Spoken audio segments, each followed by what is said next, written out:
যিশু সেনগুপ্ত ঢালিউডে এ পর্যন্ত মাত্র 2টা মুভিতে কাজ করেছেন, মনের মাঝে তুমি আর বরবাদ। ঢালিউডে প্রথমবার মনের মাঝে তুমি মুভিতে একটা সাইড ক্যারেক্টারে অভিনয় করেছিলেন সেই 2002 সালে, কিন্তু সেই যিশুকে 23 বছর পর আবার ঢালিউডে পাওয়া গেল বরবাদ মুভিতে। তখনকার যিশু আর এখনকার যিশু আকাশ পাতাল ডিফারেন্স। 2002 সালে তিনি ছিলেন একজন উঠতি সাইড হিরো, তাই তার কাছ থেকে উল্লেখযোগ্য কোনো পারফরমেন্সও আশা করা হয়নি।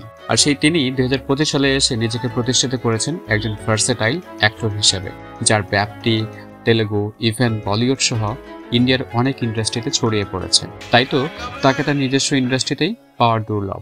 সেই হিউজ ব্যস্ততম অ্যাক্টরকে মেহেদী হাসান মিরাজ নিয়ে এলেন তার বরবাদ মুভিতে। প্রত্যাশার পারদ ছিল আকাশচুম্বী, কিন্তু বরবাদে কি সেই প্রত্যাশার পারদ মেটাতে পেরেছেন? উত্তর হলো না, পারেননি। হৃদয় তাকে ইউজ করতে পারেননি। তাই তো যিশুর স্ক্রিন প্রেজেন্স আমাদের জন্য একটা আক্ষেপ হয়েই রইল।